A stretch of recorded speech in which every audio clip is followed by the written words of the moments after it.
welcome to the Beauties and Beasties podcast with Alex and Sean.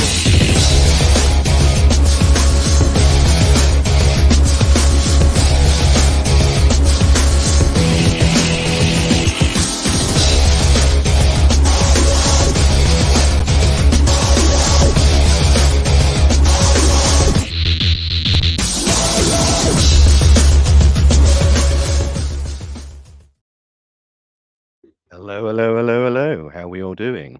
So we're live now across Facebook, YouTube, and LinkedIn. So we're all over the shop now, aren't we? This is very exciting. Anyhow, Sean, how are you doing? Oh, we've already got the first hellos. This is quick. Yeah, Matthew Price, good evening.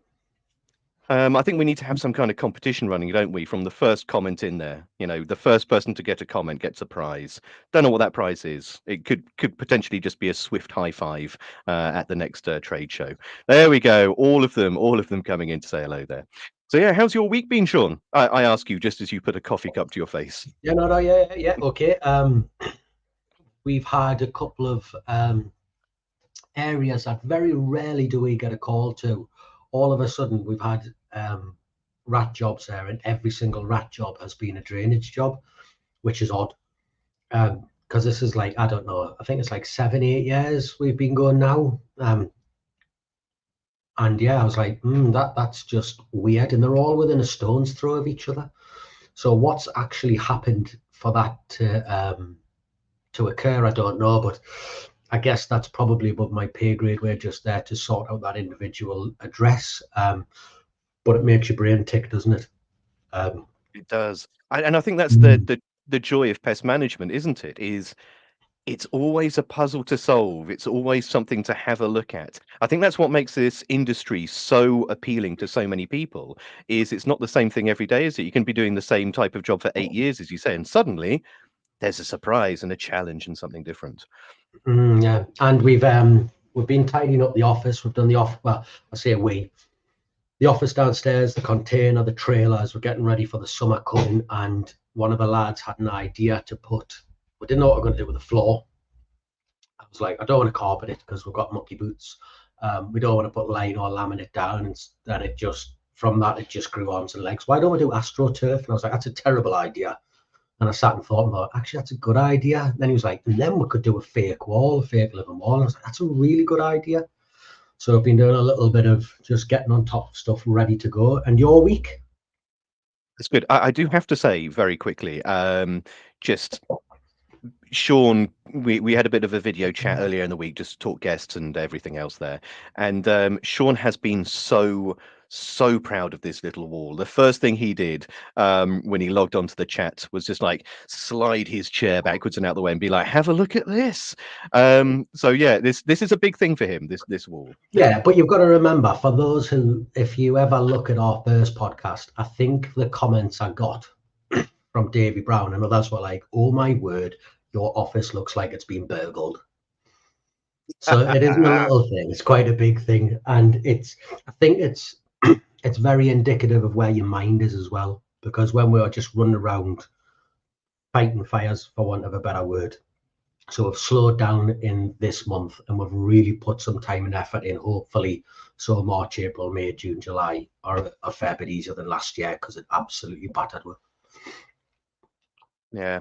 It's nice having sort of like your own little space that you can do things to and modify and make your own, like have your own personality on it. And I'm pretty certain as well, having all of that tidied up behind you when you've gone for these tender meetings or Zoom meetings, or you've probably been like, at this point, you're not embarrassed by what's behind you. You don't have to put a great big Beauties and Beasties pest chat virtual background behind you to hide the fact that the rest of my room is absolutely it looks like someone has thrown what's that? You got just a little control. That was after Matthew Price and Alan Jones. I thought I'll put this up here for anyone. If you can get one of these in a good place, they will pay you dividends. We got one up on Stokesley Showground out the way, and we got some nice little jobs off that. So it's only a little thing, but when you first start out for a small amount of money, they can give you quite a nice return. So feel free to steal that idea. Farmers' gates, things like that. Get it on. Easy, free advertising, isn't it? Yeah, litter dropped out the back of a helicopter flying low over the county in which you work. So yeah, that's all good. So other than that, other than your fun and games, anything else exciting this week from you, or Um, I put you on the spot there, haven't I? no, it's like anything, isn't it? There's that much stuff, but if we started talking about it, it would be me and you talking for 3 hours about your mindset. Like the Yeah. original podcasts were. Yes, very much Yeah, that. and I Well, think it also gets to a point where you've had enough of it as well, doesn't it? Where you're just like, that's it. I want to switch off. I've come here to talk to Daniel about his traps. Let's do that, because I've just like there's days where I just need to put it down and forget about it. yeah. Well, I've had one of those days today, and before we do bring Daniel on to talk traps and all things from the other side of the channel, some of you may know, some of you may not. Wade Environmental only been going, I think it's 3 years now, and I took on my first member of staff just after Christmas. Took on a member of staff to run the labs because our testing has started to take off. We're starting to do more and more product testing, more and more lab stuff. And with that, I thought I need someone else, otherwise I'm going to snow myself under. And this technician's been coming in. She took a degree in forensic sciences at university, which is fascinating because actually she's not from our industry, but a lot of the things that she learnt about in forensic sciences, actually, there's a tremendous amount of crossover in it, which is truly fascinating. But the thing I wanted to say is I had a wobble today. I mean, and again, Sean might be aware of this, but I for the last week have been trying to order a work counter, 8-foot work counter to be delivered to my office to give this technician their own space in which that they can work and they can be, that they can call their own, they can do their experiments on it and the rest of it. And I've had tremendous trouble actually getting that. And it was meant to be delivered today and it never was. And I found myself just standing there today, and I had them basically um, cleaning out the maggot jars because we have a lot of flies there, and I had them clean out the maggot jars. And I looked at this person, and I was like, "Why do you come back here?" Like, and I was like, "This is ludicrous. What what are you doing?" And I had a bit of a wobble as to sort of like why it's such a weird thing taking on a member of staff and then sending them out to do something that you're fully capable of doing, or a job that is, let's say, absolute, you would consider it shit, go clean that, go do that. It's a bit of a weird thing mindset to put yourself in. And I did it a lot when I had my teams back at Pelgar. I did it a lot when I had, a full load of staff. But I've had a bit of a break from that now, and trying to get back into the mindset of that has been a bit of a wobble. So I don't know how it was with you when you took on your first 2 members of staff, how long it took you to get into that mindset of getting people I can tell you delegating work. I can tell you exactly what happened. Um, I would give them the easy jobs to do, and the thought that that was the right thing to do, and then I would take the more complicated jobs.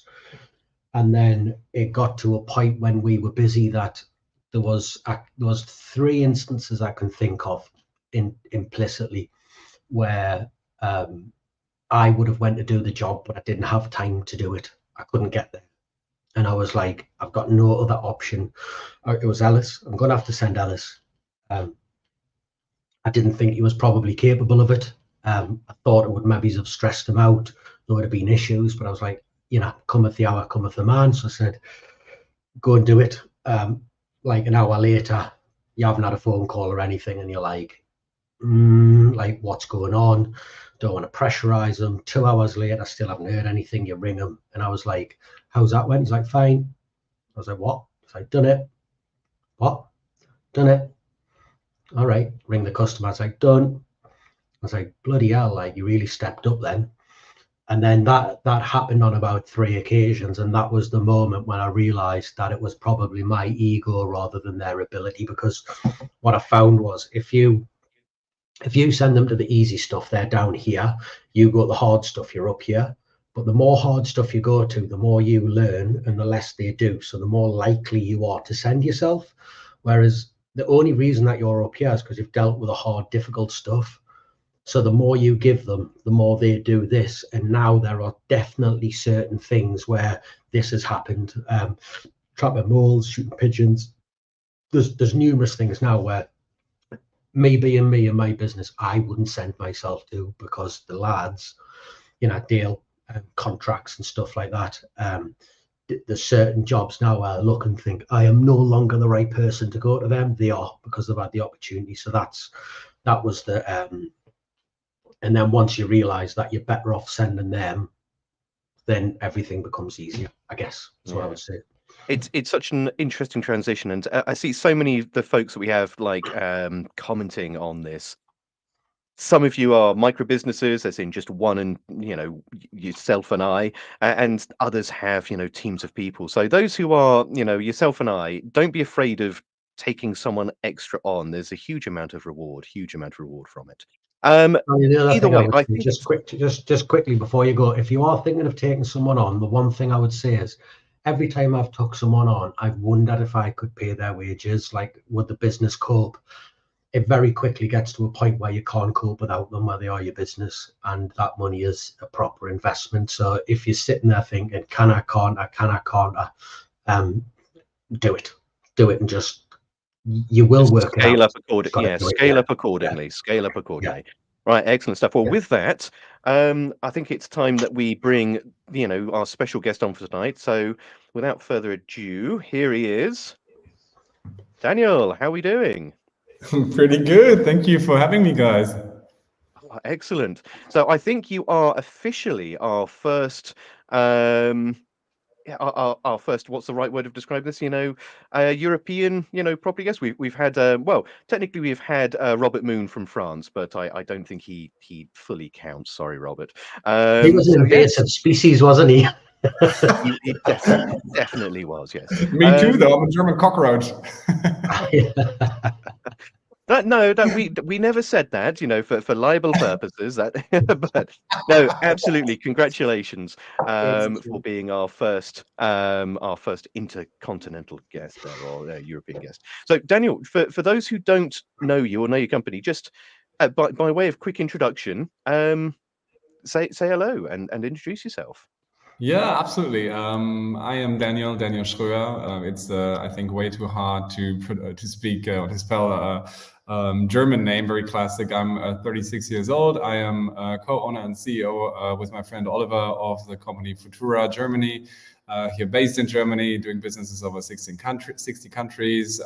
We exist since 20 plus years, 21 years now, I think. Our parents have been working in pest control, so we're very passionate about pest control. Not going to see us exit this industry anytime soon. And I've done many things in the industry also I did a podcast, a Talking Pest Management podcast with some international guests, which was fun.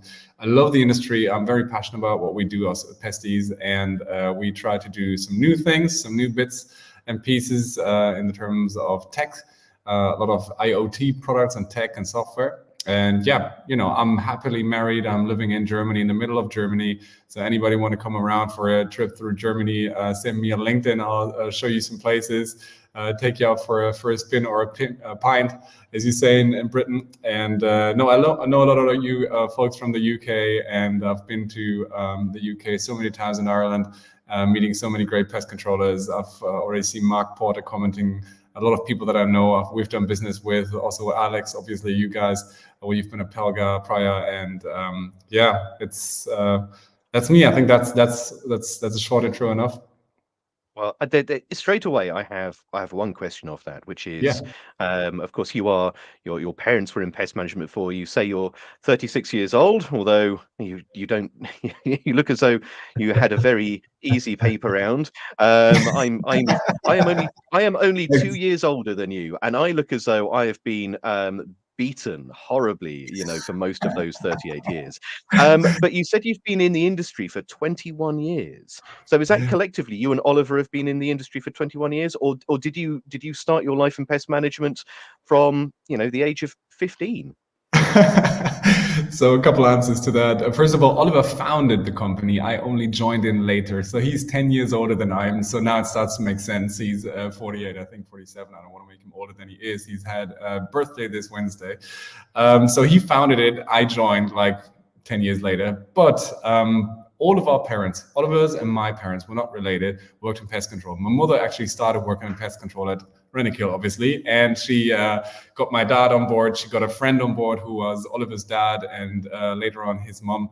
And Oliver's parents founded their own pest control service business, which is one of Germany's 10 largest, and focusing on the food industry. And later on, Oliver and I always been friends, and I've been best friends with his little brother Daniel. And we've done pest control jobs when we were little, to earn some bucks here and there, killed some wasp nests and do, some ant jobs and stuff like that when I was young. Oliver always had the idea he's invented the first digital mousetrap, and he told me about that via email later when I was in high school still. And I was so amazed by it because I knew the industry from my dad, joining him as a sales rep of Rentokil to, some pigeon jobs or rat jobs or bigger clients, whatnot. Always sat in the car and he talked to me about his jobs. And so I knew the industry, and Oliver talked to me about how poison is going to be a thing of the past in the next decades and how digital products could help make pest control more efficient, etc.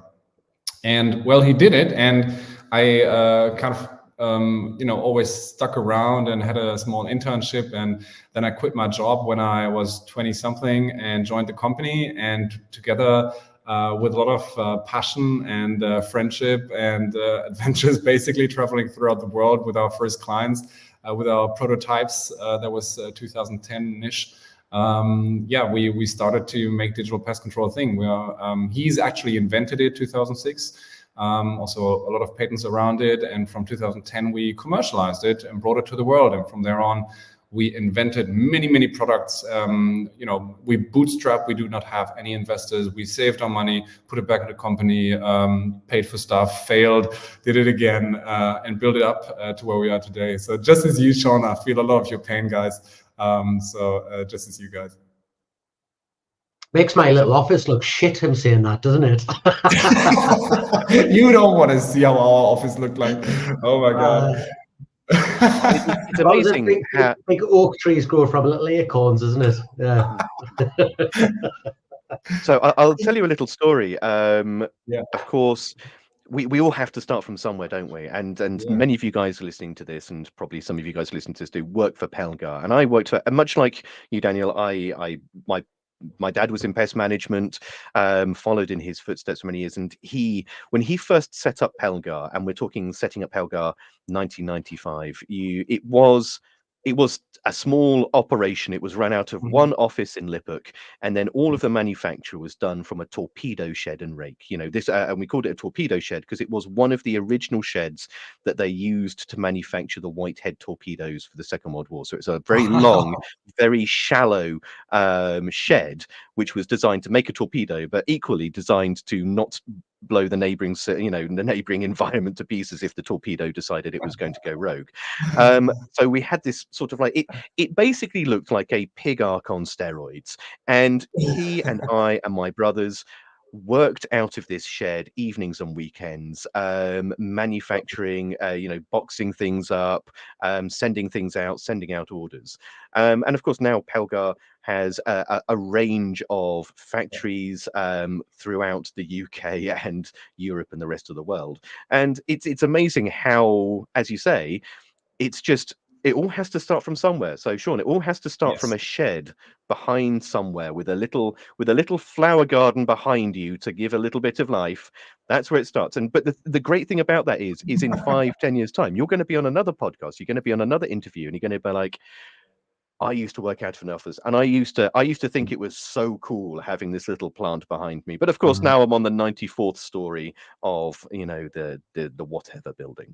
So it's these it's pretty. I don't know whether that's a thing in your life as well, but people, it became sort of a trend in my surroundings that people manifest things.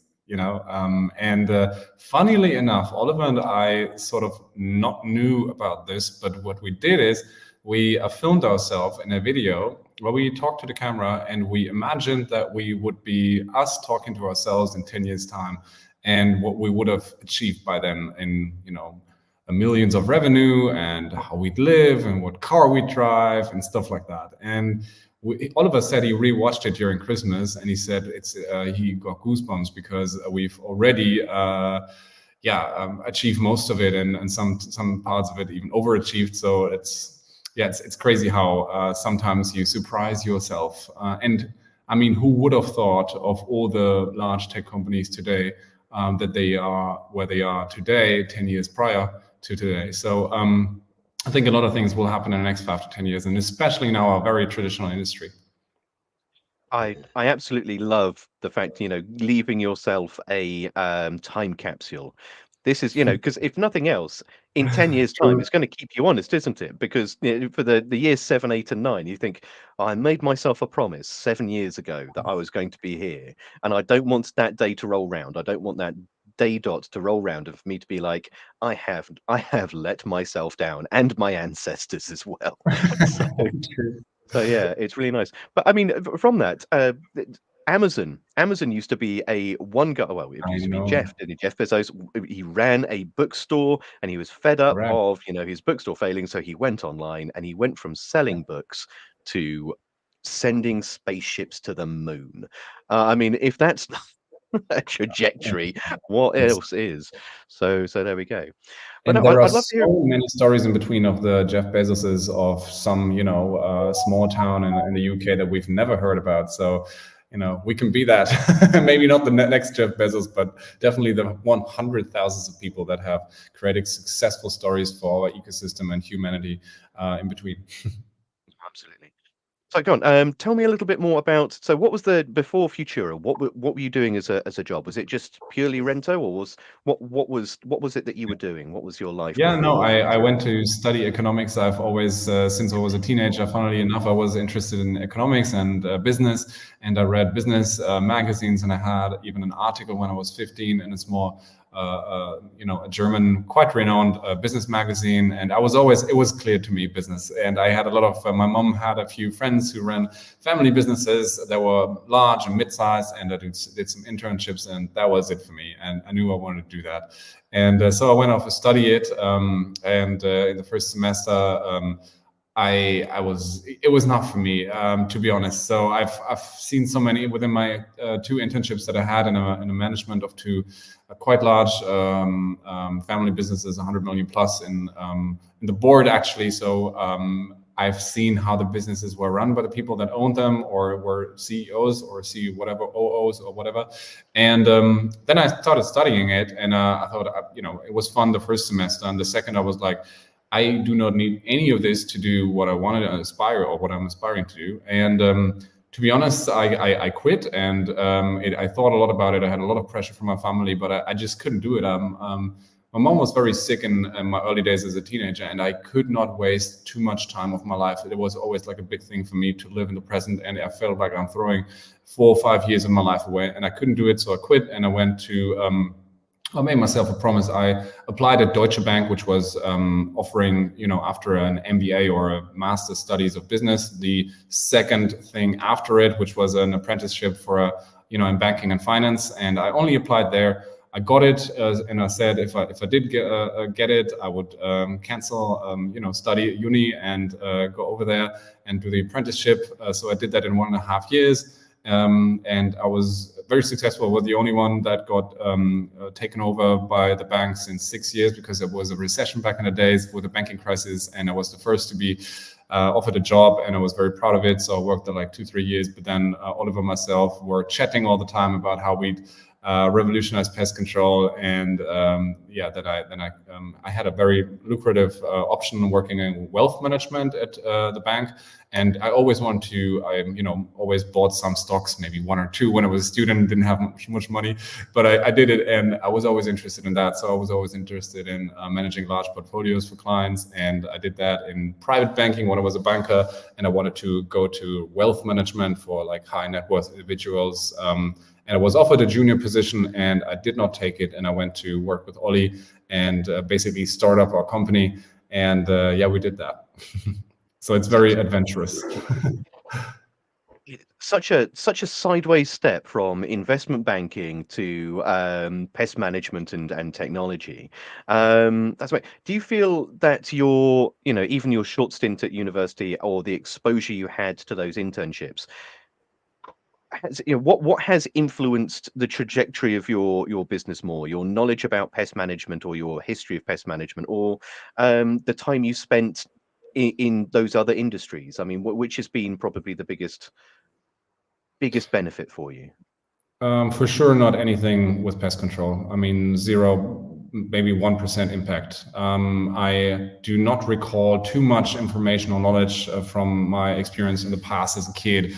I think most of what, it's a very interesting question, I gotta admit. I think, yeah, most inspiration I drew from listening to intelligent minds, asking them questions and getting inspiration. But most of the times, probably 95%, and I think Oliver would confirm this, is him and me thinking about our industry, getting to know our industry by talking to entrepreneurs like you guys, and understanding how pest control is done. Also going out to his company and looking at client sites and experiencing how it's done, and thinking about more clever ways to do it. So it was we trained ourselves. There was no training management course or whatever that we could participate. It was all common sense. We just looked at the problem. We built something. We failed. We rebuilt it. It's basically been that. So I want to say pest control, the experience that I had in, let's say, my youth, was not having any influence on what we're doing today. I think Oliver would confirm on this for him. And maybe a small influence would be for the entrepreneurs or the people that I've spoken with that give me, hope or a vision or possibilities of how to build a business, or how to, let's say, bring novelties to the world, connections, stuff like that. But most of it, I want to say, was just us talking. I'm just the same. I speak to Sean quite often. I speak to Hugh. There's many people in this industry that I speak to, and I thoroughly enjoy it. And yeah, it's definitely one of those things that the more you talk, and especially in this industry, for a lot of the folks listening to this, we work on our own a lot. We spend a lot of time around. Even if you work for a large company, a lot of you guys are on your own, on the tools. But it's really good. It's really good to talk. It's really good, when you're driving between sites, just be able to phone someone up, share something, because that's exactly that. It's those connections you make and those conversations that you make with your peers and with other people, that actually that's where you do a lot of your learning. That's where you do a lot of your deep reflection. So absolutely, I think that's a really good takeaway, is just keep talking to people. Yeah, especially to people with a great mindset that bring you up and don't want to keep you down. Yeah. What is it to say? Surround yourself with fountains, not wells. Yeah, exactly that. And you're the sum of the 5 people you spend time with. Yeah. One of my very, very close friends says it to me all the time: who knocks on your door is who you are. Who comes to your front door is who you are. Always remember that. So if you've got dickheads knocking on your front door, you're probably a dickhead. If you've got good people knocking on your front door, you're probably a good person. Yeah, well, I don't think I can live by that, because the person who most frequently knocks on my front door is the man that delivers my takeaway. So I hope he's a nice person. He brings me food. He's an absolute diamond. So there we go. I love him to bits. He passes me a pizza. It can be raining. It'd be minus 20 degrees outside. The pizza's still warm. He's an absolute legend. But no, I absolutely take what you say there. So yeah. Sean, your brow is so deeply furrowed. It looks as though there's so much going through your head at the moment. I mean, I know you absolutely it never stops, does it? this. Yeah, I love anything like this. I love someone who has just went and done something. I think the biggest set of handcuffs you can ever put on yourself is not trying. You're better off trying and failing than not trying. When you were saying the other day about, earlier on, I love David Goggins. Do you watch him? No, but Oliver does watch him a lot, and I watched some of his content. Yeah. And there's a thing where someone said, well, what's your biggest worry? And he said, my biggest worry is I tip up to the gates and God's there to meet us. And he says, Goggins, the man who was an inspirational speaker, broke the world record, was a Navy SEAL, was a Ranger. And he went, I never done any of that. And he went, oh no, that's who you could have been. Do you know what I mean? He's like, that is and I think, just just do it. And I think a lot of people get hamstrung by worrying about what other people will think of them if they fail. Oh, yes, and your are, family, yeah, your mom and your dad, they, so yeah, much people just keeping you. Yeah, it's a very hard yeah, topic, I gotta admit. yeah. But you've just got to get stuck in. So it's great. I watch a lot of YouTube and I watch a lot of inspirational people from different things, and it always makes me giggle because as people go, "Oh, you've been watching YouTube again." I think before YouTube, and the opportunity to listen to these people speak was out of our grasp. Do you know what I mean? Like, you were never going to get to hear them, and if you did, you would have traveled and listened to them. And now it's freely available. You can actually just click a button and get access to all of that information. And there's still people who go, "Oh, I'm not watching that because it's readily available." And I think, well, you're just holding yourself back. But you're a prime example, then, aren't you, Daniel? Like, you could have been a banker, could have been this, could have been that, and there'll have been. I know what would have happened. People would have went, "You're not leaving banking to do pest control, are you? You're not doing this, you're not doing that." And that's like, "Yeah, I am. Yeah, I am. Yeah, I am." And then you go and do it, and then all of a sudden it's like, "Oh yeah, clever lad, he's really made that work." And you think, He's "Yeah, but been you lucky. know not to do." Yeah. What's that other saying? The harder I try, the luckier I get. Yeah, you're right. And I think, I would also recommend watching some of these folks that you've probably mentioned on YouTube. I mean, when I was younger, I just read books, and I read a lot of books, and I tried to somehow get an internship and work for free for a week for an entrepreneur or something. And it was so hard. And nowadays I just, grab a pint and watch an hour of YouTube for an Elon Musk, Jeff Bezos interview. I listen to podcasts all the time when I'm traveling to appointments, listening to the greatest minds. But I have to say, funnily enough, and that's maybe also a learning that could be interesting. I was introduced when I was younger. I grew up with a family that's one of the most influential ones here in richest in Germany, and they own a lot of industry-leading companies, billions and billions of euros, and market-leading worldwide in their niche. I don't want to disclose if that's okay. Hans. Is he called Hans? Is it? But I'm going to shout out here. Is it Boring Engelheim? No, not Boehringer Ingelheim. No. But it's a similar size though, and totally normal, perfect family. I love them, and they took care of me a lot, and I grew up with them, and through them we've had the opportunity to have some, pretty decent contacts in our industry, or not in our industry, in other industries, like telecommunications, to make things, to bring our ideas to life. But through them, I'm also introduced to a family business summit that's happening every year, which is solely for the owners of family businesses, and could be like 100 million family business, but most of them are like very large, and me, and I'm there for like the last 7-8 years, and I've the first meeting I had was next to a person that owns Dräger AG, which is I don't know, like 3-4 billion here in Germany, very large revenue business, and I'm still friends with all these people up to today, because I somehow connected with them, because we aspire the same things. And funnily enough, for a few years I kind of went and met these rich people, most of them second, third generation. So are they really the entrepreneurs behind the business? Not most of the times. Great entrepreneurs, but not the person that started it. But I went to meet them, I went to speak with them, and I thought I could draw something from that, and be more successful ourselves.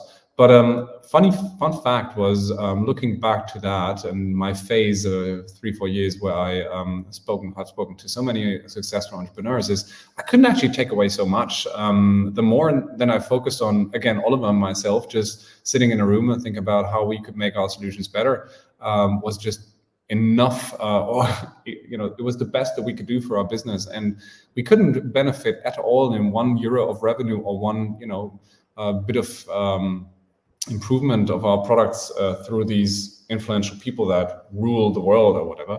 So that was a really interesting takeaway, because it made myself just way more calm. I'm not seeking for anything. I'm not consuming so much content. I'm just solely focusing on the business.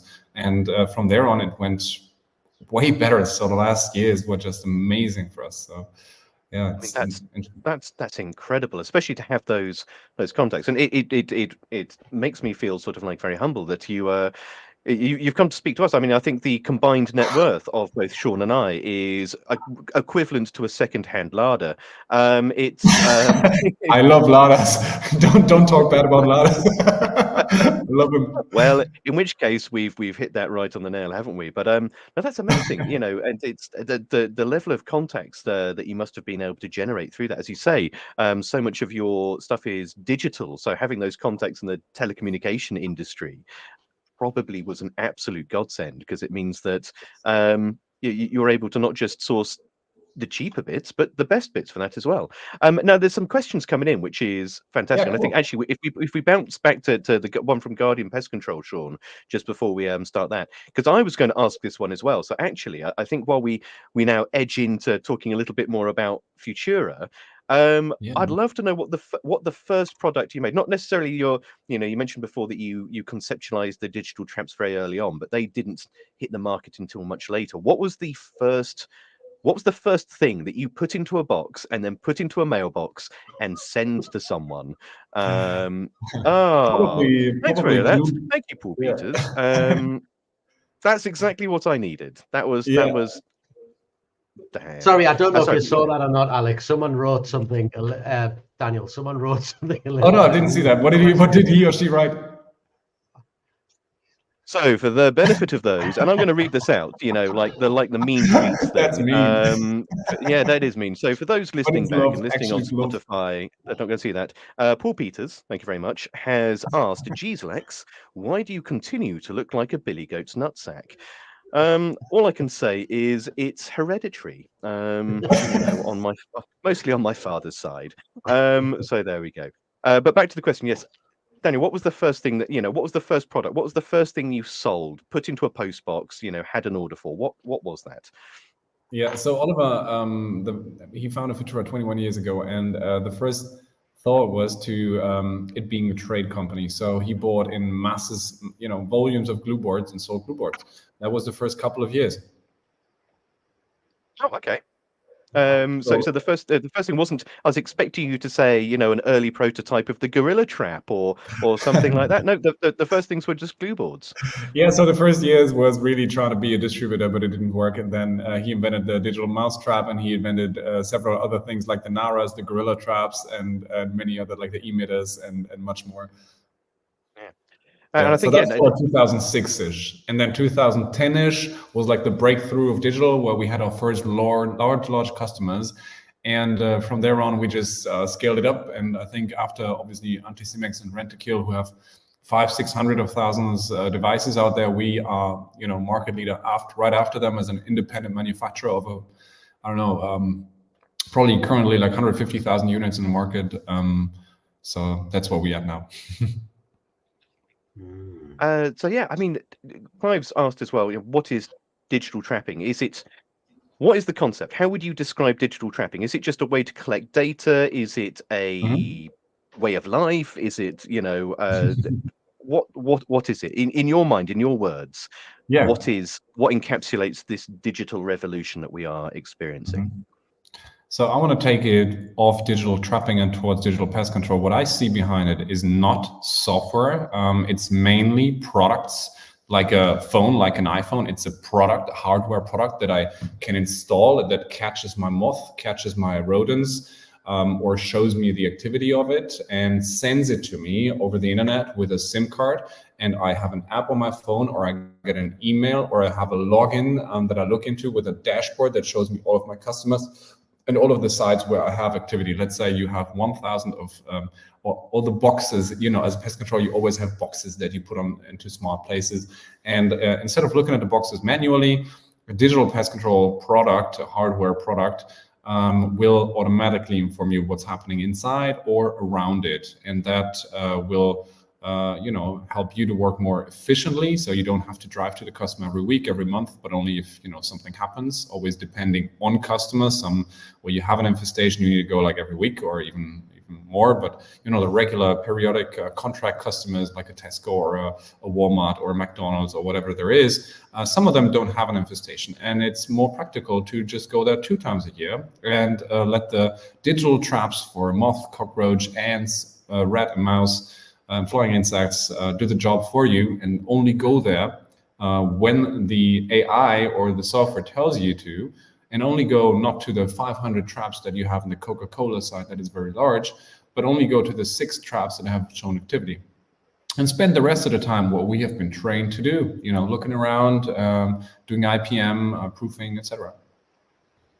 I mean, I'll follow that, and I can see Sean bubbling over the question here. But I've tested a lot of digital technology over the last couple of years, and anyone who listens to this podcast knows absolutely that I am a big fan of this shift towards digital. I think there's a lot of scope in it. There's a lot of opportunity for pest managers of all sizes of business. Yeah, sure. But also, I've seen things like you can have the smartest box in the world. It can tell you, who's gone in it, who's gone through it, what their name was and what they ate left. And you'll turn up and you'll have a look at that box, and it will have said, no activity, no activity, no activity. And you think you're doing a good job, and you turn up on site, and there are footprints on top of the box as that rodent has electively walked over the top of it rather than through it.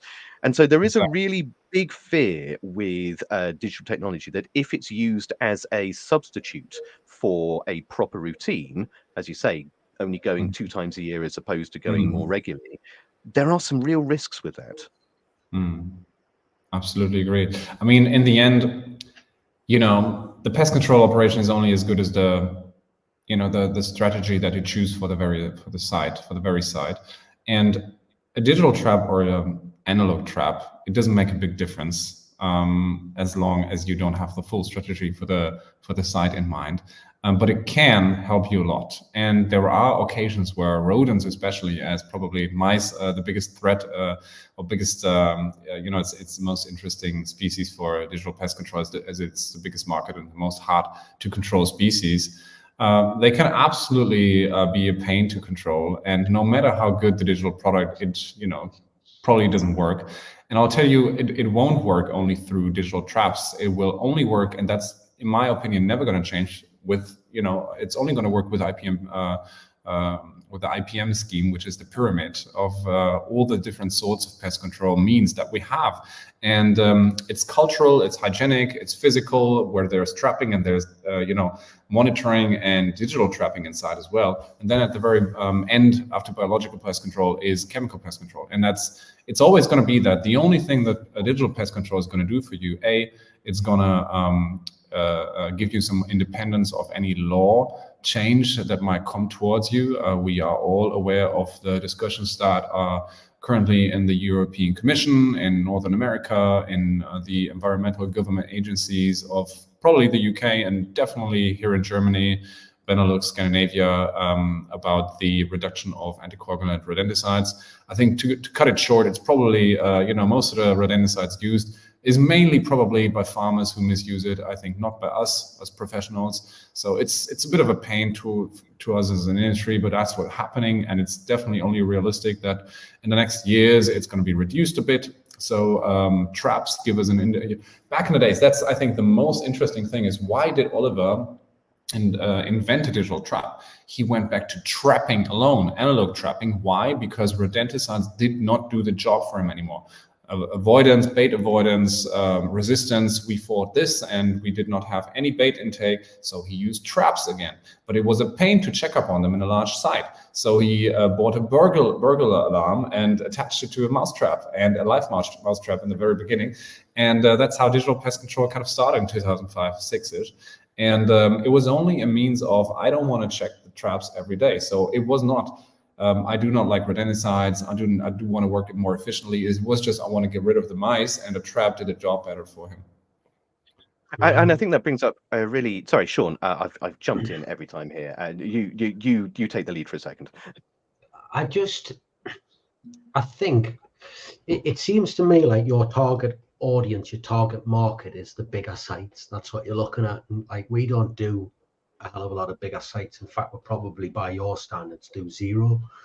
And I think there's a breakdown with regards to digital traps and most pest controllers. It feels to me like the digital traps or the digital trap makers are almost trying to sell this as, and they all say they're not, but this is how it feels, how it comes across, as if it's like, we're going to replace the technician with technology, but we're going to do it through the back door, rather than working with the technician. So like, it's always about, they all say like, you need this IPM in place, etc., etc. But when they explain the benefits are always less technician, less technician, less technician. And I wonder, this is me like from outside looking in. I feel like the digital, and you're probably going to hate us for saying this, but this is how I feel. I feel like the digital manufacturers are getting digital pest control terribly wrong. Now, remember, I live in a little office and I have 2 lads, so my opinion counts for a grand total of 0. But, so like, I sit there and I think, it ultimately, every single trap has been built around a snapback trap, effectively, which is probably, in my experience, the worst trap in the world for catching rats on. It's just readily available.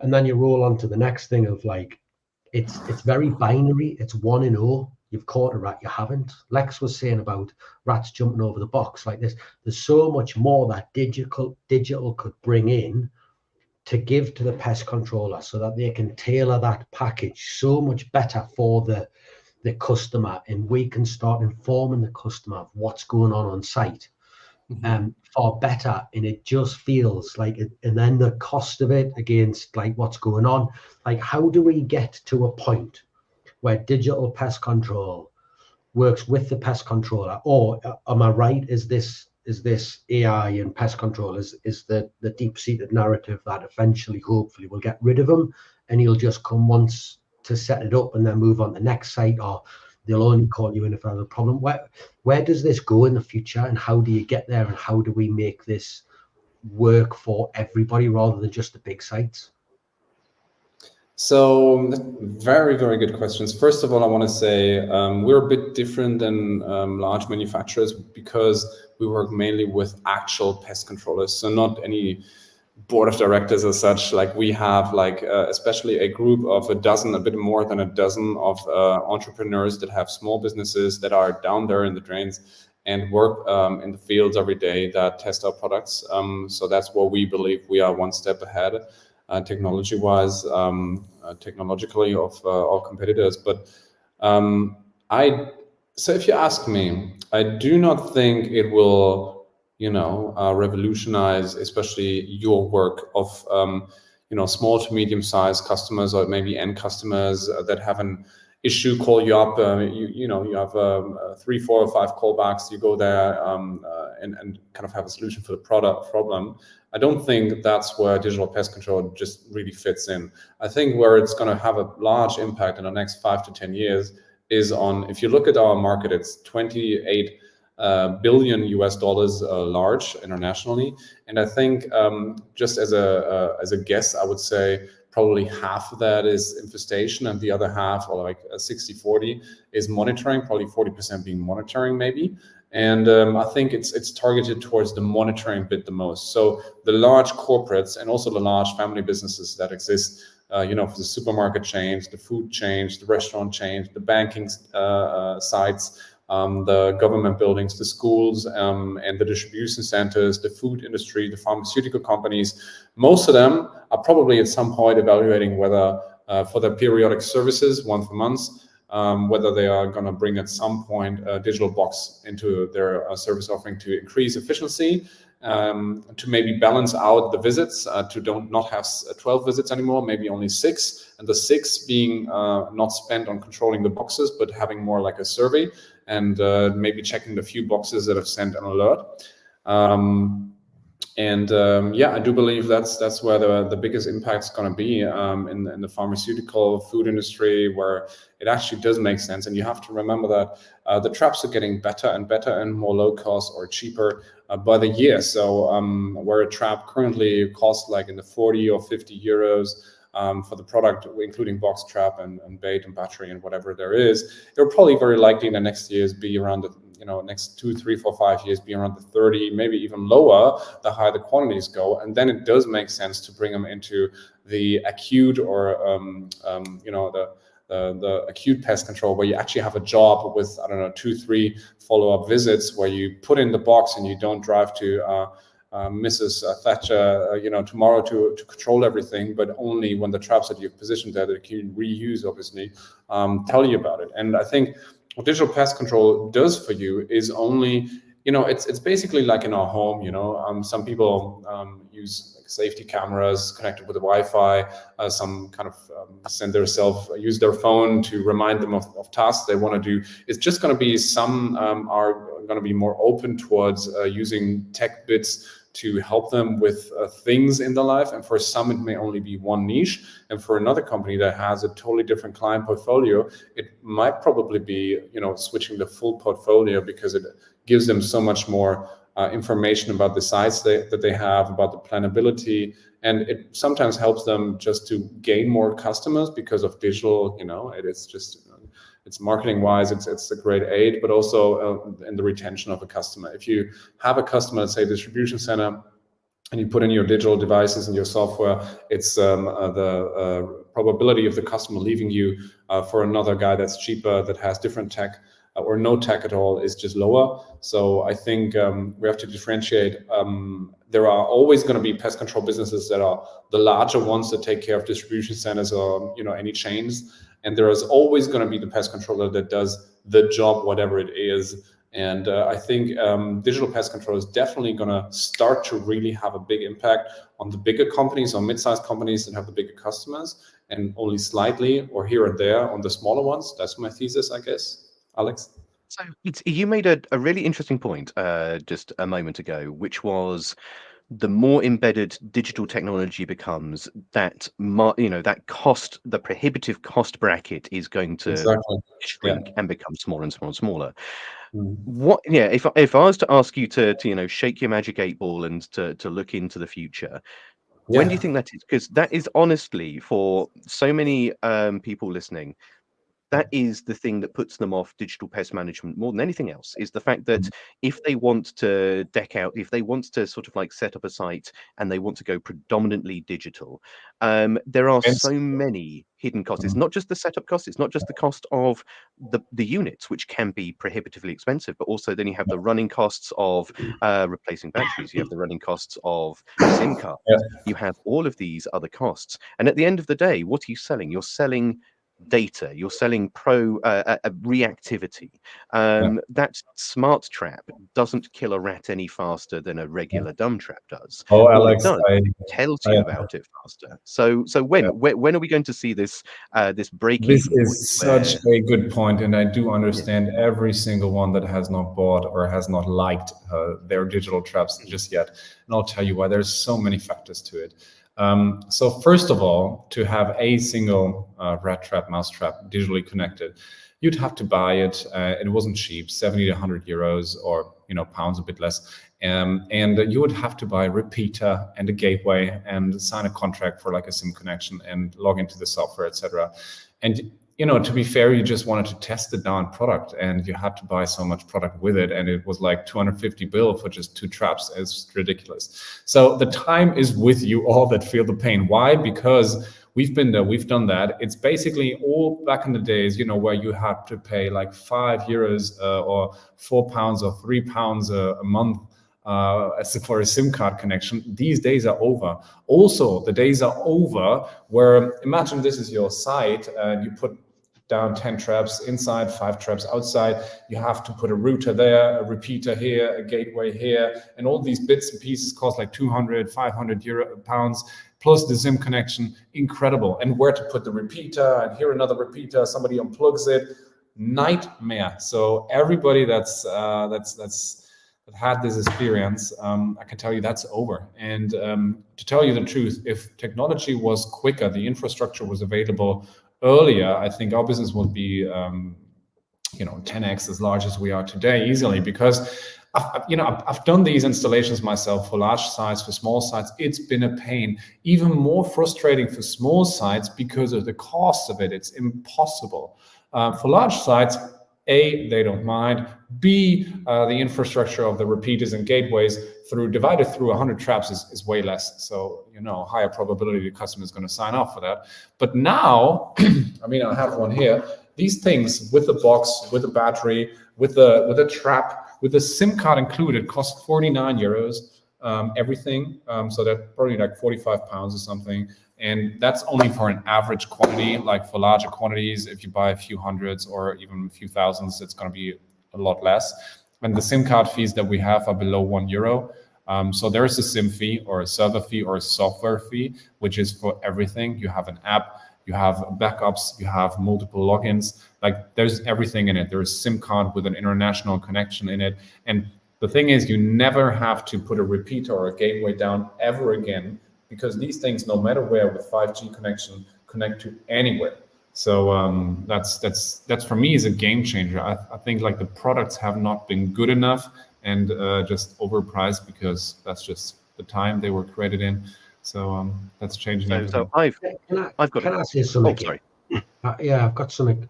This is we what you were saying there about products that don't work, put them in, overpriced, blah blah blah. We've done that in it, absolutely.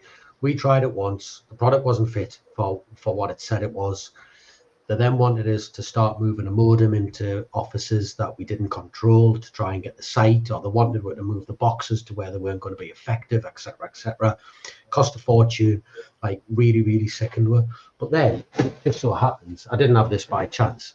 We bought a couple of these, and these have been a game changer. And I sit there and I think, like for me personally, the market, when you go on the forums and you watch, the market seems to be telling us that it's actually cameras that are going to be the future, because like with these, it's not binary. It's not have you caught, have you not.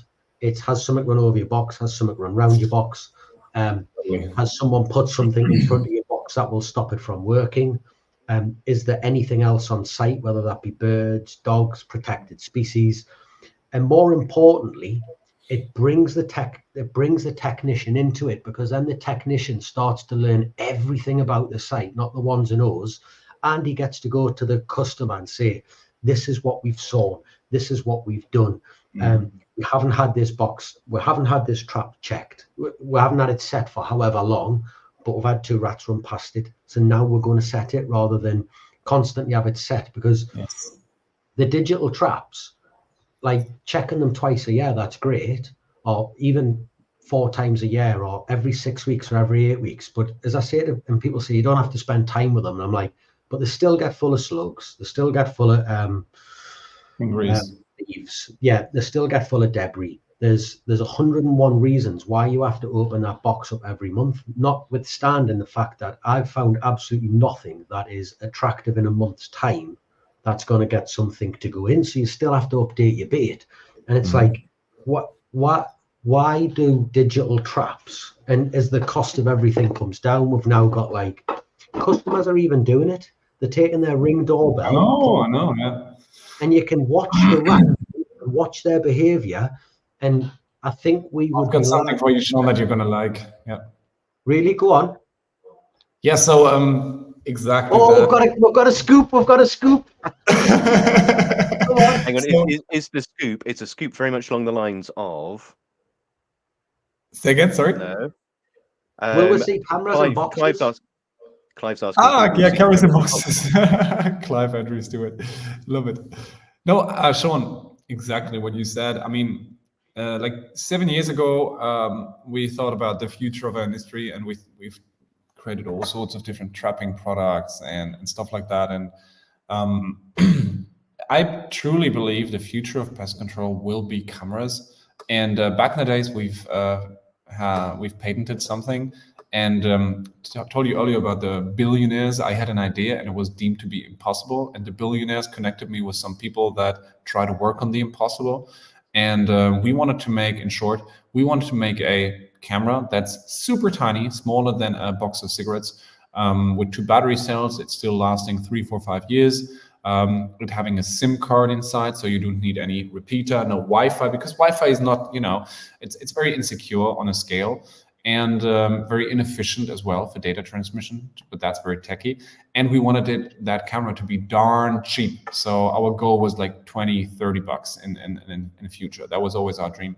And obviously these cameras, I don't have to explain you how it works, but so this camera is going to go live for sale this summer. It's a patented ultra low power super mini camera that's going to be very low cost. It doesn't need any repeaters whatsoever. It's a SIM card inside. It's going to be very low cost for the SIM fee. And it's going to be available in several different boxes for rodents, several for insects. So this digital trap is perfect. I could tell you anything about it for the next hours, but in the end, a camera will give you so much more information. I mean, not maybe for rodents, but for insects, crawling insects, cockroaches, stored product insects, flying insects like moth. Obviously, a picture can be taken like a couple of times a day, sent to the server. AI analyzes it, tells you there is dirt on your glue board, there is a cockroach, there is an ant, there is a stored product, there's a beetle, or there's a mouse in your trap, or you use bait and the bait has been nibbled on, stuff like that. What we do not offer with that camera, like we have a movement camera where you actually see like a rat moving, which is perfect because you learn about the habits and how to trace it, how to fight it. Perfect for that scenario. Always going to be more expensive because more batteries, because the movement sensor, right?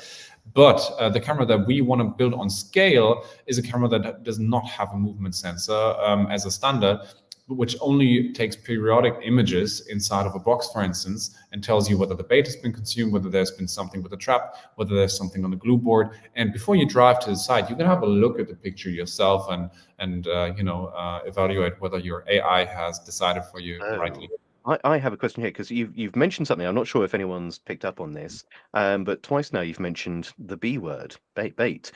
Classically, Futura has been a company positioned as far removed from rodenticides as I think as is humanly possible, and yet you've just said you're about to bring out a new bit of technology specifically to be used in conjunction with baits. So is this showing a new direction that Futura is taking? Are you embracing the bait a little bit more, or is this simply just a case of you understand that there is going to be bait? I mean, I did not expect you to use bait in this context, so you're going to have to fill me in a little bit here. So first of all, for me, bait is anything toxic and non-toxic. For us, our Nara range is also, most people understand it better when I say bait, although it's like only a monitoring product classified as such. But yes, of course, I know that bait is important, and I do know and understand that for some cases, you can't use a trap, you can't facilitate any hygiene services to be implied, or the customer absolutely renovating his shed or something. It's financially impossible. So sometimes you need toxic methods to get the job done. It's pretty obvious, and I think there's always been some ideas around bait and monitoring, with Renick's AutoGate, or with a lever, that does measure the weight of the bait, etc. That's still there. And for me, that always was like a handicap, really. And for me, having a possibility of looking at the bait, actually looking at it as an option, and seeing whether the bait has been consumed, it was just next to none. It's just the best thing. Like having a box that's been bespokely done with a camera sitting on top of it, looking with a flash, with an LED flash, looking onto the bait, looking onto the trap, looking onto in Northern America they have glue boards inside the rodent boxes. Whatever there is under it, that's the smart thing about the camera, because we can tell our AI exactly what it should inform our customer about. So is there something on a glue board? Is the bait being consumed, being toxic or non-toxic? We don't mind. Or a trap. And that's the beauty of it. I think it gives you incredible flexibility, and you don't have to look at, let's say, the thousands of pictures that reach you per month, per year. But an AI does that for you. And it's only going to send you a push notification or show something on your dashboard when there is relevant information for you to look at. So that's the vision. I'm more impressed with the lens than the camera. That must be the mother of all 360 fisheye lenses, because of course the field of depth that you're dealing with inside a bait box is tiny. But Um, actually, if you were to hold up your new digital trap that you've got there again, the one at the side, you can see. It's not got a huge distance that you can look down, but it's got to take a exactly. field of vision left and right and front and back by some Mm. quite considerable distance. So I mean, Mhm. so does that have a camera built into it, that No, particular but it unit, does or is have it going clever to have a camera? sensors. This works with Okay. sensors. So we believe there's always going to be, for rodents, we just love trapping. We think it's effective. If you rethink trapping, it can be quite a brilliant aid to a mouse control program indoors. If you want to, I can run you through the details of that trap. Yeah, go for it. Go for it. Yeah, no, because this I is don't want to make this I like a know. marketing stunt, but that's No, I believe I know some folks that you've sent this trap out to, and in fact, I met up with Sebastian and one of your other all right. sales folks at Pestex last Yeah, Pestex, and yeah, they showed wonderful. me one of the very early prototypes of this when it was still in its 3D printing phase. Yeah. So it would be very interesting to see, the shiny new off the blow mold, version. So please Yeah. introduce us to your trap. Perfect. Yeah, so this is, I mean, obviously, if anybody wants to look at the video that sums it up in like 3 minutes, go to futura-germany.com. You'll see it right on top there. But this is the tube trap, which is a tunnel trap. And we love tunnel traps because, Sean, you've mentioned bait. And we don't like baiting so much because you're right. You have to replace it like every week. So obviously, one of our products is the Nara, which you guys know. It's a long-lasting scent that we've invented. Like we've been the first to last up to 1 year, chocolate, fish, whatever. So you can actually put it in the middle of there. I'm not going to touch it because it's actually set. But we believe that trapping digital traps will always be playing a role in digital pest control because it's the most efficient way of capturing rodents. And this one has sensors in it. So if I move my hand here, it will engage. There are four kill bars instead of just one. And it has sensors at the top of it. And it has a run-through tunnel. And the thing that this thing does is it's actually not just a trap. It's actually a tunnel trap and monitoring or a movement sensor in one product. So the beauty of this is actually that by software we can program it. You in your app, you can program it to capture from Monday to Friday, and on Saturdays it can only monitor because it has a movement sensor on top of it, right? So that's really important for like supermarkets, etc. Because if you do not have a person in the company at a Saturday or Sunday or at Christmas or New Year's that can control the trap within 24 hours, that's mainly for large food sites, dairies or farmer sites. You need a sensor to still keep on monitoring the rodents traveling through the trap. And that's basically the tube trap. That's how you engage it. It's very loud, it's very humane. You can re-engage it over here. Like there's we call it's a hygiene barrier over here, so you can release the dead corpse of the mouse without having to touch it like with regular traps. And back in the days, this is like the reinvention of a mouse trap, really. Because back in the days with eMeta, we always used sensors and connected it to regular €2 mouse traps, and it still was a €2 mouse trap, and it's set off from vibration. It's a very cheap product, and sometimes they malfunction. And we had an issue with it malfunctioning. And this thing actually, as you see right here, I'm going to turn it quickly. There is no weight trigger. It is actually held down by a mechanical a bit of plastic here that does not release it as soon as there is a movement recorded by the sensors in the top of the trap. So actually, I have a video of this where I kick it down my stairs, or I throw the trap out of my window on the first floor, and it does not engage, because traps that engage with somebody kicking it like a cleaning lady are a huge problem. So this one does not do that. It can be your trapping unit without false alerts. It has like a 4-year lifetime. It's very low cost, and it can switch also to monitoring if you don't have any problems on site and you want maybe an audit conform monitoring device.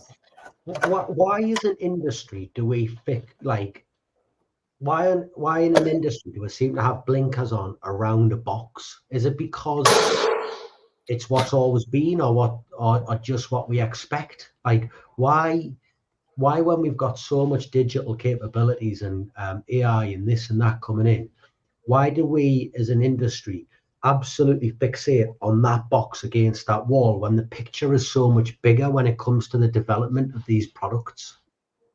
You mean like, yeah, we've also thought about that. We thought about, first of all, there are movement sensors that basically capture all the movement from a few square meters around it.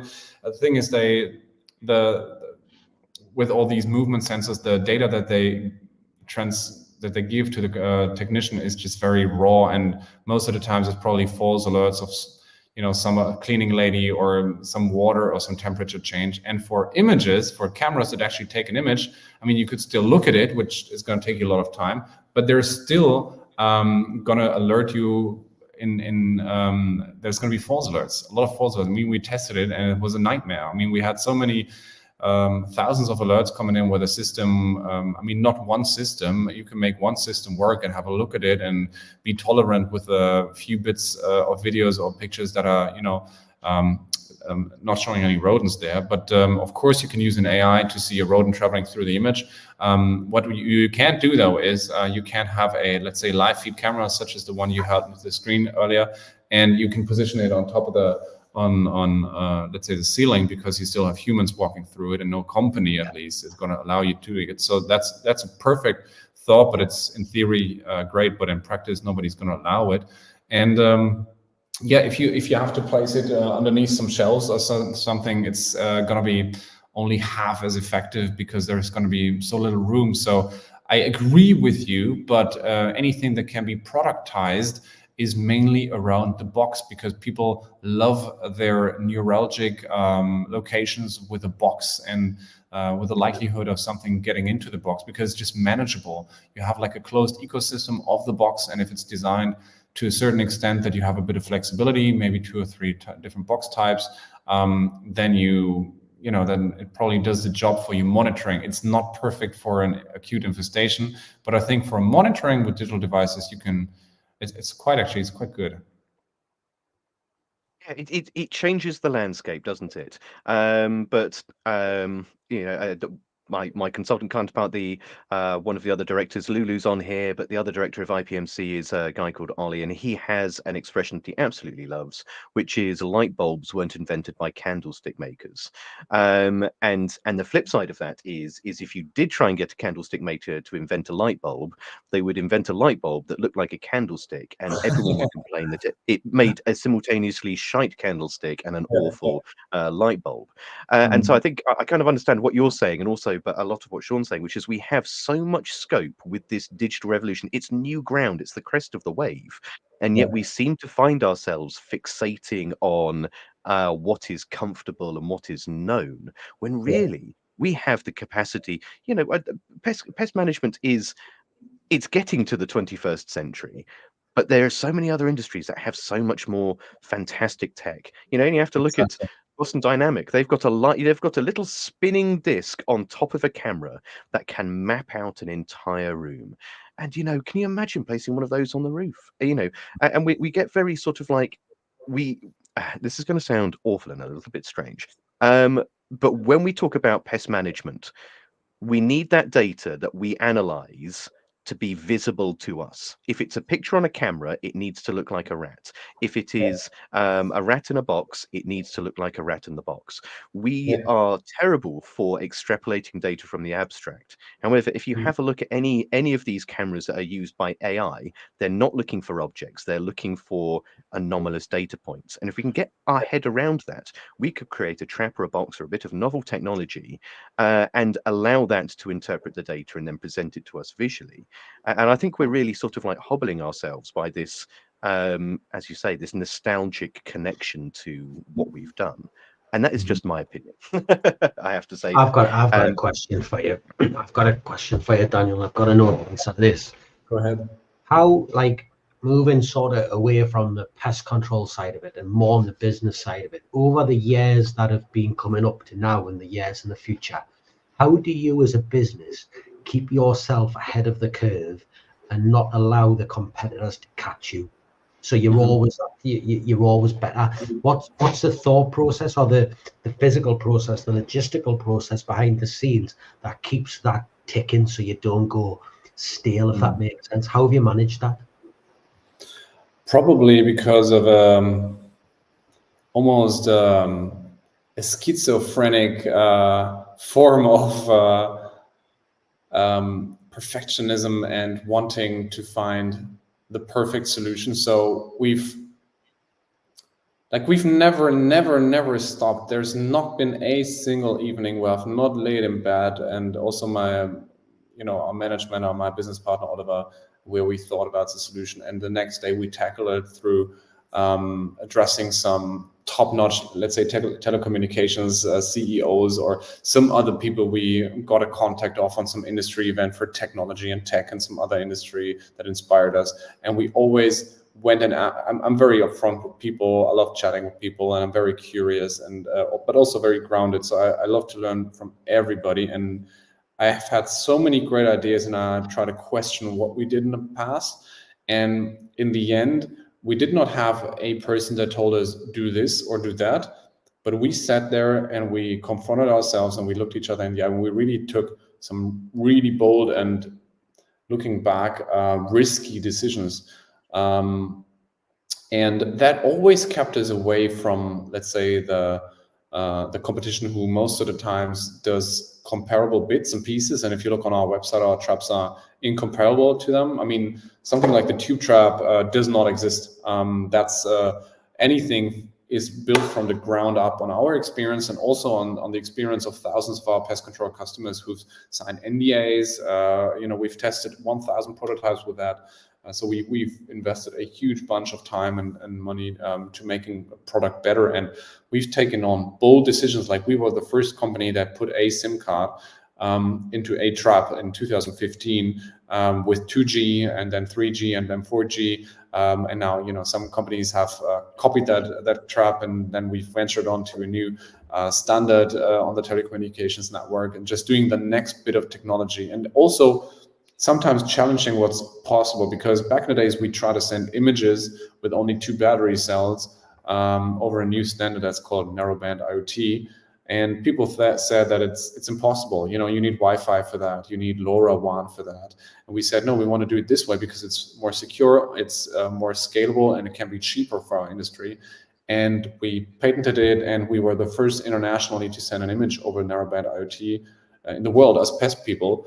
So we kept on not believing what we read in the books and kept pushing the boundaries, because we are some sort of insane, I guess. And luckily, I mean, probably there's been a high probability of us going bankrupt, but luckily it worked out that this came to market as a product.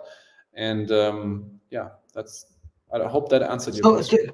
Good. No. Take us back to that conversation where you both had, where it was like, might sound we're bankrupt, might work, might not. Who came up with it? Is it one person? Is it 2 years? Do you have people who come in? Because let's get this right. When it's something that you love with your heart and soul, and it keeps you awake at night, to make the decision that could send you bankrupt is a huge decision, isn't it? So how do you go through that? Is it a gut feeling? Is there a process? What are you doing to get there? So benchmarking with a lot of intelligent minds, but in the end, Oliver and I are deciding that just the 2 of us. And when one of us is absolutely passionate about something for months and years, we have to go after it. Don't get me wrong, we've had probably 20 prototypes or ideas at least, and way over $1 million spent of all of our, that could have been profit that we could have used for buying stuff or whatever, that it has been gone down the drain for ideas that we've had. But the big things, like having a camera in every single box around the world, I always thought about, I totally am with you with the boxes thing, but I think like these 28 billion euro or dollars revenue can only work when a majority of this, let's say at least half of it, is being done with neuralgic, with points that people go to. And our idea is to, have less people travel less miles to go to these points and have a bit more of that digitized. So that's at least for that part of the industry. But yeah, it was just mainly it was only Oliver and myself believing in something so hard that we kept on benchmarking with intelligent minds and going to places to try to make it work. And a lot of people neglected us or not sent us out and said it's impossible. Don't do it. Don't burn your money and stuff like that. So in the end, I think we are brave enough, and we are very, very. We had a lot to lose, and so there was no point in really giving up or just stopping what we did, and just we could have taken on some great partnerships with other companies that have offered us to sell products exclusively, also rodenticide manufacturers, and we could have made quite a bit of money there. But we've kind of we wanted to create something different, something that was never there before, and make it a feasible business case. And we've had a lot of competitors copy what we did because we have always been like one step earlier, I think, with our ideas. And I think a lot of people see the pest control industry and think we're going to digitize it, we're going to be billionaires, blah, blah, blah. But it's not a, build fast, grow fast market. Even if you get like a few million of venture capital, it doesn't work. A lot of companies went bankrupt. A lot of companies sold for €1 or for very little money and lost most of their staff. It's a very hard market to be in, to be honest. And it's not a market that is, and I don't know what it's like over in Germany, but certainly the UK, it is not a market prone to rapid change or rapid elective change, should I say? We know how we've done things. We've done things the same way for a long time. Sometimes that leads to a lot of inherent knowledge. It leads to a lot of bushcraft. It leads to a lot of sort of like native skills. But also, it can be a real issue when it comes to, as you say, embracing new technologies, embracing new products, and it can really hold us back. And listening to what you said, there definitely is there's a saying, I think it's Richard Branson, who was once asked, when you started up, what's the best bit of advice for when you started up? And he said, if someone asks you to do something, even if you have no idea how to do it or what you're doing, say yes and learn as you go. Exactly. Never turn So down that I also opportunity. heard something similar from Gary Vaynerchuk, who said, there's people who you try to build a plane and never leave the field, but try to lift up and fix the plane while flying it. And I really loved that. And so what we always did, and I think that was one key recipe and that got us ahead of the curve just a tiny weeny bit, is that we have been the earliest to build a digital trap, and like one for the small, medium companies, especially, not for the big corporates. And so the people helped us with their feedback tremendously, which also sometimes meant, hey, your product is absolute piece of shit, throw it in the garbage. Sometimes that meant that. But over all these years, it helped us to be just one tiny bit ahead of the curve and being quicker and innovate and getting all this feedback from around the world. I mean, our products are in 30-something countries, the digital products, in 30-something countries. And so we've grasped a lot of these feedbacks from professional pest controls, from Finland, where there's minus 30 degrees and the product is, in snow, to Abu Dhabi, where there's plus 60 degrees. And we've just kept on, with German detail obsession. And by the way, we have manufacture in Germany, and some of the processes that we have here are just mind-boggling expensive, but the products last. 99.99% of our products are still out there working every single day, and we're very proud of that. But it really needs some dedication. It's about to say, when it's your baby, when it's your... Oh, sorry. No, go on. Yeah, go on. I was about to say, when it's your baby, when it's your thing, when it's something that you have nurtured from conception all the way through to maturity, it may sound silly when you say I'm very proud that 99% of my market products are still out there, but no, watching my father build his business, it is a tremendous sense of pride. So I completely understand what you're saying there. But I want to very quickly, before I'm going to jump in over Sean again. I'm sorry. Pete has put a comment up, and Sean will flash it up on the screen in just a second. Yes, it all comes back down to this question, doesn't it? Of when is that tipping point going to be? Because there is a future in this, but it's all around that emotional buy-in, that social acceptance of probably paying a bit more for what it is that you're doing, and also being able to afford kitting out of sight. So my question to you will be, before we come to a close, is the future of digital, we talk about digital as opposed to digital trapping, the future of pest management, what is What is that? I mean, is it a new type of trap? Are we going to reinvent that particular wheel? What is it? Because there's only so many ways you can do this. So what is the next evolution of that clappy hands moment? Is there something on the horizon? Do we have a new way of doing this? We look at things like the oh, I've forgotten the name, like the good nature traps, which use Yeah. pistons. We look at the dock traps, which is the devil's waffle iron. You know, where do we go from here? So to be honest, looking at our still partially confidential product development, there is going to be dozens of new bits of kit out there very, very shortly. I'm sure also of competitors that are going to be very inspirational, and it's going to be just the right product for some company, and it's going to be just the right product, for some people, and some other people is going to probably say it's not for me. I don't see the value in it, but we're just going to try to bring out as many different tools as we can. So currently we have a portfolio of, let's say, rat traps, mouse traps, cameras, movement cameras. Excuse me, and of course, over all of it, we have a security layer, we have a cloud, a server, an app that you can use for Android and Apple. It's all cost-free, it's included in the product. And I've read in the comment of Pete. Also, we always used algorithms. We used AI. We built our own AI that's analyzing what's on the images, whether it's dirt or cockroach or ant or a wasp, or whether it's a rodent in the trap, whether the trap is being active or sprung without a catch. So actually, image recognition or image AI is actually very powerful. And I believe this is also why I come back to you, Sean. I believe in the very near future, we are going to use way more camera technology bits and pieces with movement sensors and without, especially for cockroaches or product insects for monitoring customers and contracts. Going to be very, very low cost. They're going to be way better. Think about the Nokia iPhone effect. Basically, there's going to be a product on the market. The tube trap, for instance, happy to send one. Every viewer can get in touch with me or my team over LinkedIn. We're going to send one over to the UK for free tests. For me, this product is a game changer price-wise. And you set it up, you scan the app, no matter where you are, even if you're in a bunker or in the middle of the forest, you set it up like a regular trap, and you get it's still magic for me. You get a message on your phone, and there is nothing. You don't plug anything in. It's so darn easy as if you would set up a plastic bait box or whatever it is. And so just very quickly, one of the things, and with this, Yeah. and I mentioned Ken has mentioned above there, and do you know Ken? Yes, I know Ken. Yeah. Ken.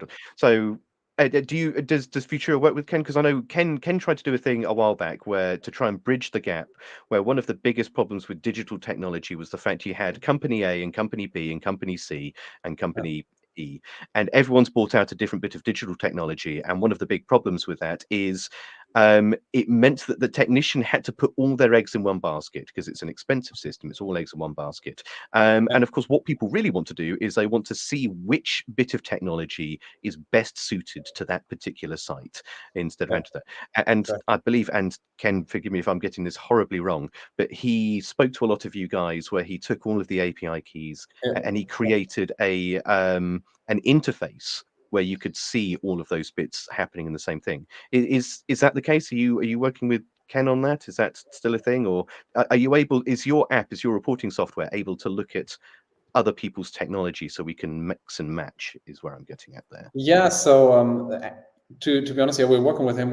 Actually our API. We have a API is basically working with any software for pest control that exists to our knowledge in the world, and we are actually we've built 50 plus connections to people that have even written their own software, to companies that own their own code and software. So we are sending all of our trap data or image data into their software directly, but we are also working with PestScan, with Ken, with PestSoft, with Nectar, with HughieTech, with so many other pest software providers that there are. And it's a thing of probably 1 or 2 hours of some of my staff to safely connect their software with our software. So that should never be a deal breaker. And it's cost free for most of these things. So to answer that, exactly that. It shouldn't be a deal breaker, and a lot of people see it as a deal breaker because they'll go out and they'll buy specifically one type of trap. They don't like it; it doesn't work, and they'll never go on to anything else. Whereas, as you've clearly said there,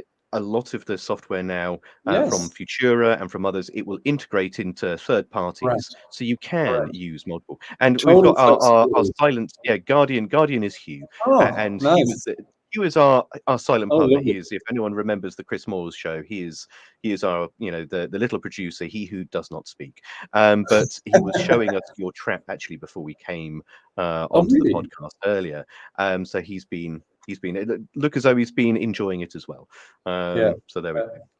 Yeah, I mean, I think there's many bits and pieces where this trap actually is doing something great for our customers. So we've never seen so many new orders flying in for that thing ever before. So we are sold out for the next month, but we've scaled up production. We knew that's going to happen, and we can sell millions of these within half a year. So that's not going to be a problem for us. But I think this is the tipping point. There's always going to be one tipping point. And I also want to refer to something that Sean has said earlier with replacement of the technician.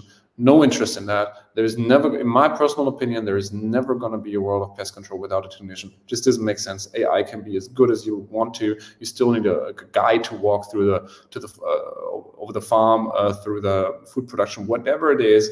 There is never going to be a robot cat with AI walking through. It's ridiculous. Maybe in 200 years, but still a human's definitely going to be better than with common sense. And every pest problem can be done with common sense. But I think this tube trap moment right now, this year, next year, is going to be sort of like a tipping point, the popcorn effect. We've never seen so much boxes that this product ticked, in terms of what our customers wanted. We've listened for so many, over a decade now, we've tried to tick more boxes than people even thought about, and the orders flying in. For me, actually, the biggest proof of value of a product is when people spend their money, hard-earned money, on a product, and they've done so. They've, for the last 2 years, we've tested, so many prototypes with a few dozen pest control companies who've put in orders, who want to replace thousands of their kit with the products, and we are now shipping this one to many dozen countries. So this is actually, for me, it feels the first time. Back in the days, take me back like 6-7 years ago, where you had to put a gateway here, which cost like 400 euros, and a repeater here and a repeater there, and this one, and long range, and it was a really tough installation, really. But with a tube trap, it's the first time the kit is incredibly inexpensive, incredibly durable and long lasting, ticks so many boxes, and in the end of the day is so easy to install that it is only a fun tool. Like me as a technician, I love to have the newest bit of kit. Like I wanted a newest torch, I wanted the dust to check whether things walk, I wanted to have a movement camera. This is only a toy. Maybe if I'm a good employer, I don't have to, if I'm a good technician, I don't have to fear anything of my employer, that I'm going to get fired because of some digital traps. Never going to happen. The only thing that helps, these things are going to help you with, is going to retain customers more, maybe have some early warning systems, maybe reduce a bit of rodenticide if you want that with large customers, maybe gain some new large customers because they all want that, crying for that, because they all have some ESG guys or some quality management guys that work with BRC, AIB, or IFS. They check what people are auditing, and they know that this is going to be a thing of the future. So it's definitely going to be picking up, I think, but it's never going to be risk for a good technician, never. So if you want to ask the first question, Sean, I will go with the second, and let's go from there. Yeah. Have you enjoyed your time on a podcast? Yeah, absolutely. I'm happy to be a regular. If you want me. I want to say thank you very much, because I think Alex will tell you, when we first started off, the M&D community was a little bit sort of hesitant, wasn't it? And then there was a couple of people, probably yourself, and David Helgelson, who kind of, once they come on, it started to steamroll. So thank you very much for us. Love it. No, big fan of it. Please keep it up. Please keep it up. Oh, we very much enjoyed it. The honest conversations. Yeah, it's been fun. We've had some kinks to get through. We've had some things to iron out, but I think we're there. I think we've got a good system now. Now the second question, of course, is the shameless plug. I think we've all kind of figured out what your shameless plug is, but the one thing that you haven't mentioned, and you've mentioned it's cheap and it's unaffordable, but go on. Do you want to give us the cost? What is the retail price of your tube trap in the UK? What can people pick it up for?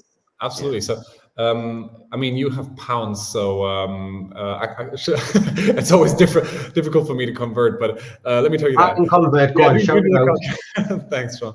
So the starting price for one unit is between 55 and 59 euro. That's the starting price for 1 or 5 and 10 units for small quantities. And for larger quantities, I don't know, a few dozen or a few hundred is 49.99, so it's below 50. And for thousands above 10,000, it's definitely going to be. It's obviously due to negotiation, but let's say my goal is that we're going to sell tens of thousands and hundreds of thousands, and I can ring all my customers and tell them, look, the kit now costs 39 euros. Not for maybe people that buy 12, but for people that buy a few hundred or a few thousand, 35 or 39 would be my dream price. I do not know if I'm going to achieve that, but let's say 49 is, I believe, a price that's already quite fair for a product like that in a decent quantity. And then there is a SIM price or a software price, which is in between of 50 cents a month up to 99 cents a month, also dependent on quantity. And yeah. I think with that, to be honest, I think we're the cheapest in the market. I know the prices of our competitors. I think we're the cheapest for what we bring to the table in terms of quality, longevity, etc. But yeah, it's not that I don't want to be even more low cost. I know you're looking at about 42 pounds sterling for a trap, and I paid an awful lot more per trap. Plus I had to buy a modem, plus I had to buy this, plus I had to buy that, and it wasn't that great. So that is a huge improvement. Like you say, if you can get that down to like £35, which should be, I don't know. Fingers crossed, challenge me on it. Hoping I can ring you up in a couple of years and give you that price. And remember, even if what we can also do, because we're a family-run business, we do our decision making our own. Is if somebody wants to lease the product, no problem. If somebody wants to pay, let's say, half of what we just mentioned as a price and maybe have a bit of a higher monthly fee, I don't mind. Whatever people want to. So we want our bills to be paid. What my goal is this. I want hundreds of thousands, if not millions of these products out there, because that's going to make the product better. So it's better for everybody. And it's going to be way, way more low cost for all of our customers. And it's going to be the first time Oliver and myself are not only, we're actually having a huge impact on our industry, which is our goal, obviously. So our big goal is not selling a few thousand of these units, but to really give tools to our industry that our industry loves and obviously uses. Yeah, I tell you what, I would love basically to see. Your plan is world domination. Exactly, and nothing less. Before Alex goes on to his question, I think a podcast with you and Oliver talking about a partnership in business would be amazing, because a lot of us are like on our own, and I was always told a partnership is the worst ship that ever sails. And it can be. Yeah, but there's certain people you meet that just get it right, don't they? And I find that, like, just listening to you and the way you talk, I find that massively intriguing. I would love to have the Perrys on to talk about the ups and downs and how you balance it. And because that would be a real. Oliver is a bit shy, especially in English language, so it's going to be a tough one. But I'll see if I can handle it. And I will tell you one thing, Sean. And most of the times, I would probably say a partnership is something you should avoid. In Oliver and my situation, it was perfect, but I think we're like 1%. Oliver and myself never had a fight. We've never had any issue over money, which most people did. Nothing. But we are very conscient minds. We know that we're not going to live forever. We've had some illnesses in our families that basically grounded us and brought us back to the ground. And we've always been really good friends and passionate about products and not fighting over things. So I think don't do a partnership if you can. But for us, luckily, I don't know why, it worked perfect. Yeah. Perfect. Yeah, I find that incredibly intriguing. Yeah. So the last question is, and sorry, that kind of feeds into this, is, if not Oliver joining us on this, then who? Then who would you like to see? who would you love to listen to? We've spoken about you've got a list of people that you read and a list of podcasts that you engage with on YouTube. So who from the industry would you like to hear from? Whose point of view would you like to listen to? So the Boardroom Buzz and Paul, what he does, Paul Giannamore, a good friend of mine, and he's done an interview with Jarl, ex-CEO of Anticimex. Loved it. Thought it was very interesting. I know all the some of the off-record discussions also on private topics were amazing. I would love to.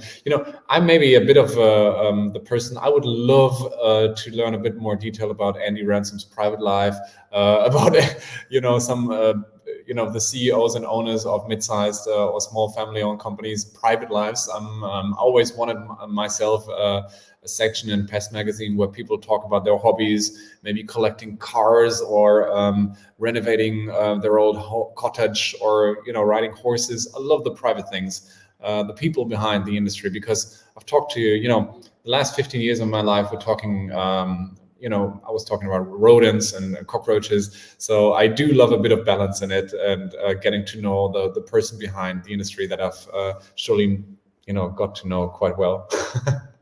Yeah, absolutely. Well, if you can make those introductions to us, we will happily sit and interview these CEOs and ex-CEOs. I'm not sure they'll reply to my emails, but if you've got their numbers and you want to just tap them on the shoulder, I'm and tell them blocked that off their it's inbox, probably surely podcast. blocked. It's funny. It's funny though, isn't it? Like I meet people like you, and it's very clear to see that there is an extra thought process that go on that isn't that binary, and tries to understand what makes the cogs tick. Why that? Because that, in the basic, the firm got there because it sold products, and the products made more money than the costs, so they had stuff and they could. And that's very easy to understand, isn't it? But there's always that back thing that goes into it where you're like, how did you get through that? Could have sent you bust, nearly went bust. How did you get through that? And that's the bit that really kicks you up. Well, it's the bit that kicks me on. Totally agree with you. Yeah, these are the kind of stories, but probably we are not gonna hear too much of these. But I mean, there's not so many entrepreneurs out there that are willing to speak about anything, literally everything from their journey, because I don't know, maybe they're embarrassed, maybe they have investors that they don't want to talk these sensible things, that want to talk about it. But it's I agree with you. There's been times where we've I remember one of Elon Musk's stories where he was very short before going bust, and it's incredible to read that. I mean, in a retrospective, of course, it all sounds fun, but I totally agree with you, Sean. We should hear more of these stories, and I would love to tell you one of our stories. We have not been so close to being bust ever, to be honest. We've been very, very detail obsessed Germans that have done, we've always done our math before we invested. So we've always knew when the money ended. But to be honest, we would have been way of a different company when something would have gone wrong for sure. Well, that is very definitely going to be a topic for next time. We definitely have to get you on and bring Oliver along and assure him that as bad as he thinks his English is, it is about 1,000 times better than mine and Sean's German combined. His English is actually very perfect, yeah. Well, there we go. There's no excuse then. But no, thank you ever so much for coming on. There's been some fantastic comments all along this, and there's been just some some praise and some love all the way through.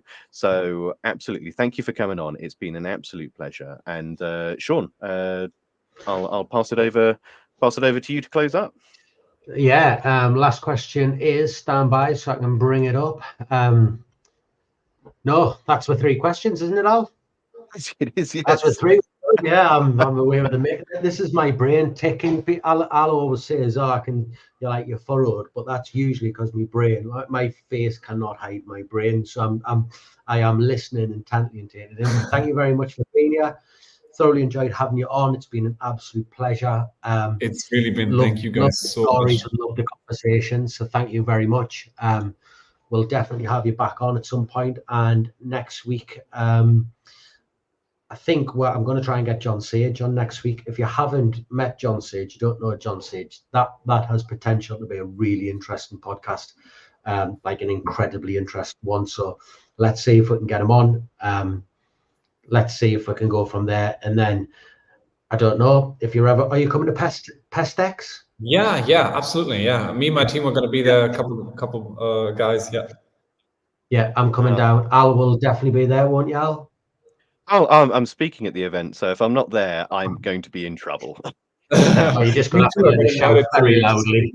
Yeah, absolutely. So once again, thank you very much, and I'll shut it down. Let's stand by. Let's see if I can do it. Can you remember? Have a lovely weekend, guys. Thank you so much for having me. See you soon. Thank you very much. Pleasure. All right. God bless. Bye. Thank you for listening to the Beauties and Beasties podcast.